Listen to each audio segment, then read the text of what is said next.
L'Asdiqa, salam alaikum, bonjour ou bonsoir les amis, bienvenue sur votre chaîne Bled Magharibia qui attend vos encouragements en la partageant autour de vous et auprès de vos connaissances. Merci de nous recevoir chez vous en ces tout derniers jours de ce mois sacré de Ramadan, Mubarak Saïd, et Mabrouk Awashirkum lil Jami' et recevez bien évidemment les bons vœux de votre chaîne. Cette 28e vidéo vient vers vous pour vous proposer ce qui fait débat, c'est-à-dire ce qui fait discussion entre nous. Donc nous consacrons cette séquence d'aujourd'hui à l'affaire dite Rali, alias Ben Battouche, dont le Maroc accentue la pression sur l'Espagne. Et d'autre part, toujours dans cette même affaire Rali, des partis politiques marocains, tous horizons, exigent de l'Espagne le respect de la souveraineté marocaine. Et est-ce que l'hospitalisation sous une fausse identité Rali Ben Battouche serait-elle vraiment compatible ou incompatible avec l'argument humanitaire avancé par l'Espagne? Et donc, la responsabilité historique de cette Espagne est plus qu'un prétexte, puisque elle est plus qu'engagée. Et par conséquent, Arantxa González Laya évite jusqu'ici et toujours de répondre aux menaces entre guillemets du Maroc. Cette ministre des Affaires étrangères espagnole n'a pas souhaité répondre à une question sur ces menaces entre guillemets proférées par le Maroc dans le communiqué du 8 mai dernier émis par le ministère des Affaires étrangères marocain, rapportent toujours les médias espagnols. Donc cette ministre espagnole s'est tout simplement contentée d'affirmer « Je n'ai rien à ajouter de ce que j'ai dit ». À ce propos, elle avait déclaré depuis le Paraguay, où elle a effectué une visite de travail en réponse à une question à ce sujet. Le département de Nasser Bourita, très irrité par l'accueil de Brahim Rali sous une fausse identité et sans en aviser au préalable les autorités marocaines. Donc le ministre des Affaires étrangères marocain a clairement souligné que le Maroc tirera toutes les conséquences de cette décision prise par le gouvernement de coalition de gauche. Un passage qui a particulièrement focalisé l'attention de tous les médias espagnols. En effet, depuis le 22 avril, la ministre des Affaires étrangères espagnole ne cesse d'avancer à chacune de ses sorties, donc à chacune de ses apparitions devant les journalistes, des raisons humanitaires pour justifier l'hospitalisation de Ben Battouche dans un hôpital public à Logroño, à juste titre, une version qui n'a pas convaincu les autorités marocaines, parce que tirée par quatre cheveux. D'autre part, dans cette affaire rallye, des partis politiques marocains exigent de l'Espagne le respect de la souveraineté du Maroc. Et par conséquent, 9 partis de la majorité comme de l'opposition se sont indignés de l'accueil de Brahim Ghali en Espagne sous une fausse identité. Et donc, dans un communiqué commun, ces formations politiques considèrent cet acte inacceptable et par conséquent tout à fait condamnable par sa provocation manifeste contre le royaume du Maroc. D'autant plus que ce rallye est poursuivi pour de graves accusations liées à la violation des droits de l'homme, aux crimes contre l'humanité et aux violations flagrantes des droits des détenus dans les camps implantés sur le sol algérien. Les signataires du texte rappellent que l'Espagne fait face au séparatisme et à ses désastreuses conséquences sur sa stabilité et son unité, et de relever qu'aucun parti marocain, jusqu'ici, n'a enregistré de position ou d'action en faveur de la thèse séparatiste dans l'Espagne voisine. Donc les 9 partis politiques rejettent par ailleurs les excuses présentées par certains Espagnols, par certains responsables espagnols pour recevoir le chef des milices du Polisario. Soulignons par là que le partenariat et le bon voisinage exigent le respect de la souveraineté du Maroc en arrêtant tout traitement de complicité avec les ennemis du royaume.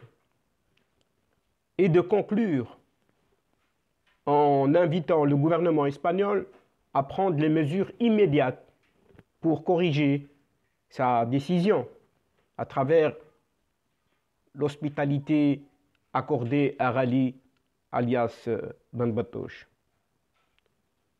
Outre cette réaction des 9 partis politiques, le ministère des Affaires étrangères marocain a, par ailleurs, lui aussi, haussé le ton contre l'Espagne. En effet, le Maroc, à travers sa diplomatie, enfonce le clou pour mettre la pression sur l'Espagne, qui a accueilli en catimini, donc en cachette, le chef du Polisario. Et un groupement armé qui a repris les armes contre le Maroc, malgré l'accord de cessez-le-feu de 1991. Donc le Maroc accentue donc la pression sur l'Espagne sans arriver tout à fait à la rupture. En témoigne le nouveau communiqué du ministère des Affaires étrangères marocain, publié dans les premières heures de ce samedi 8 mai dernier. Une fois de plus, le département de Nasser Bourita considère que la décision des autorités de Madrid de ne pas aviser leurs homologues marocains de l'hospitalisation de Ghali dit Ben Batouche n'est pas une simple omission, loin de là. Il s'agit même d'un acte prémédité, d'un choix volontaire et d'une décision tout à fait souveraine de l'Espagne, dont le Maroc prend pleinement acte. Et donc, le Maroc en tirera toutes les conséquences. Et il menace même le ministre des Affaires étrangères marocain, qui demeure peu convaincu par les explications données par Madrid, car Rabat ne croit pas aux considérations humanitaires avancées par Arantxa González Laya pour justifier cette attitude plus que négative. Soulignons également que ce prétexte maintes fois répété par la chef de la diplomatie espagnole ne justifie pas les manœuvres faisant un enfant dans le dos d'un partenaire et d'un voisin historique. Un argument déjà défendu par Nasser Bourita dans son interview accordée à cette agence EFE, qui est la principale agence de presse en langue espagnole au monde et la quatrième en importance au niveau planétaire. En ce qui concerne cette interview, nous y reviendrons pour en expliquer quelques détails qui ont toute leur importance. Mais nous y reviendrons un tout petit peu plus tard. Donc, ces considérations humanitaires espagnoles ne sauraient être une panacée que l'on accorde sélectivement aux chefs terroristes des milices du Polisario, au moment où des milliers de personnes vivent dans des conditions inhumaines dans les camps en Algérie. Par conséquent, les griefs marocains portent également sur l'inaction de la justice espagnole, puisque l'application de la loi et la préservation des droits des victimes ne sauraient souffrir et ou se faire au rythme de 2 poids, 2 mesures. Pour rappel, l'audience nationale espagnole a reporté au mardi 1er juin prochain l'audition de Brahim Ghali après un rapport de la police attestant qu'il est placé sous respiration assistée, donc respiration artificielle, dans un hôpital de Logroño. On ne sait sous quelle identité le magistrat espagnol a-t-il convoqué ce polisarien, Ghali ou Ben Batouche, ou encore sous les 2 patronymes. Nous le saurons fort probablement le jour même de l'audience, si elle aura lieu.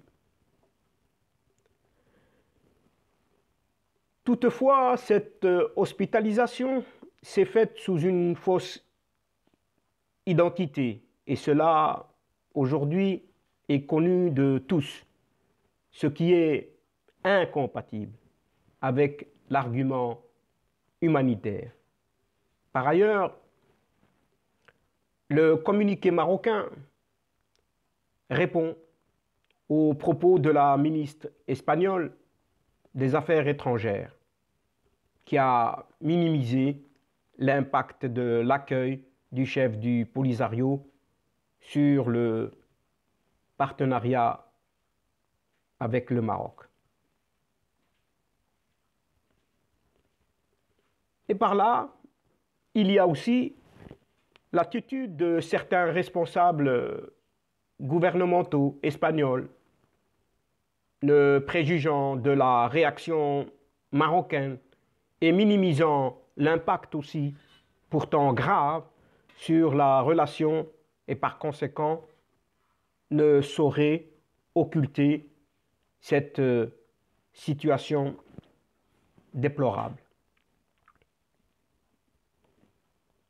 En ne manquant aussi de rappeler au gouvernement espagnol de coalition de gauche que la préservation du partenariat bilatéral est une responsabilité partagée entre les deux pays, que cette préservation se nourrit d'un engagement permanent de part et d'autre pour sauvegarder la confiance mutuelle, maintenir la coopération fructueuse et sauvegarder les intérêts stratégiques des deux pays.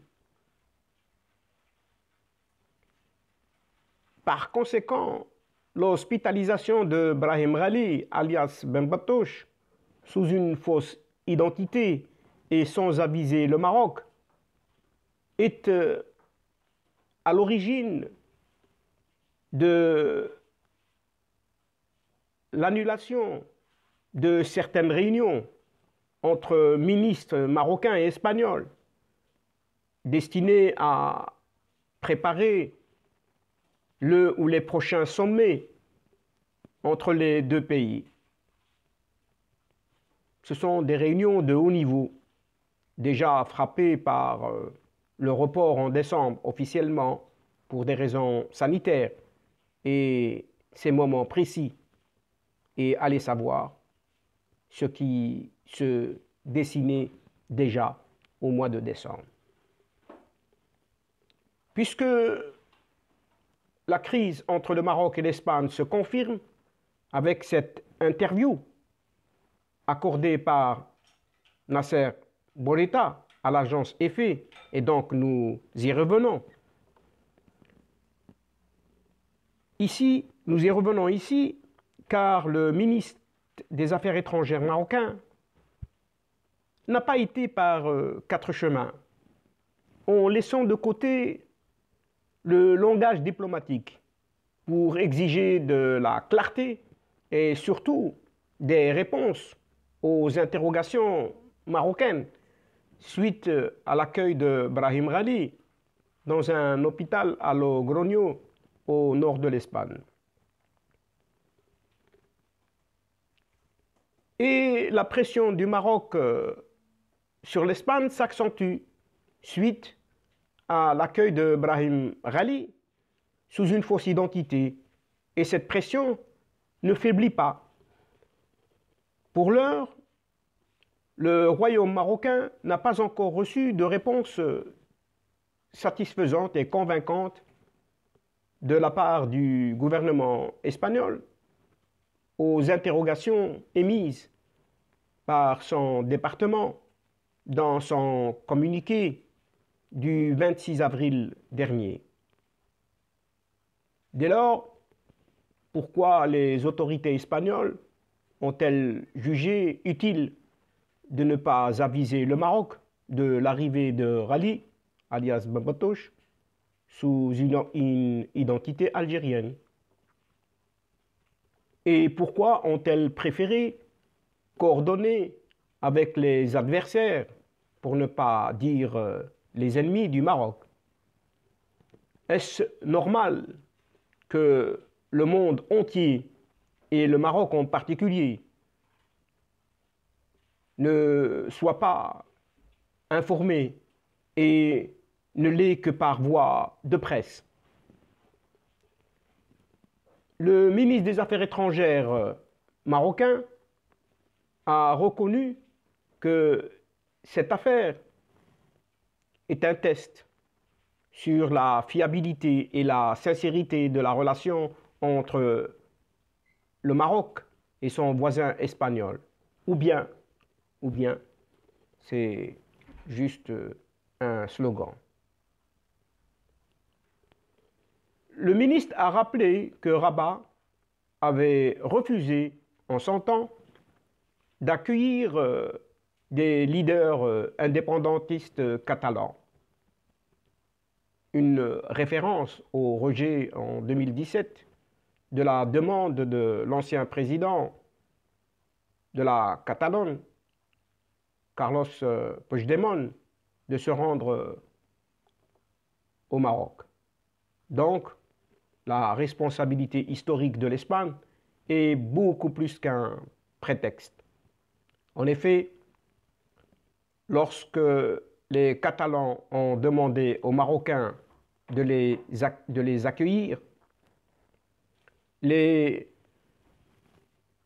autorités marocaines ont exigé que quelqu'un de l'ambassade d'Espagne soit présent à la réunion.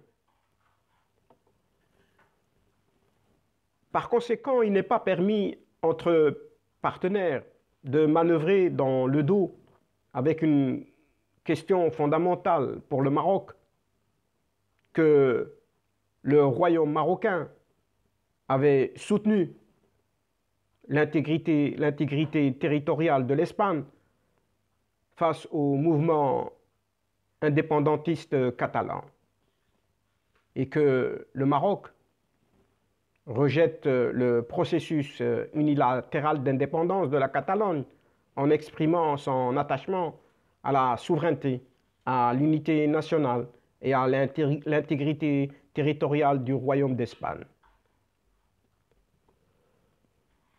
Quant aux conséquences de la crise Rallye Ben Batouche sur la tenue de la prochaine réunion de haut niveau entre les deux pays, le ministre a aussi affirmé que le gouvernement marocain demande à l'Espagne de la clarté en élucidant d'abord toutes les choses.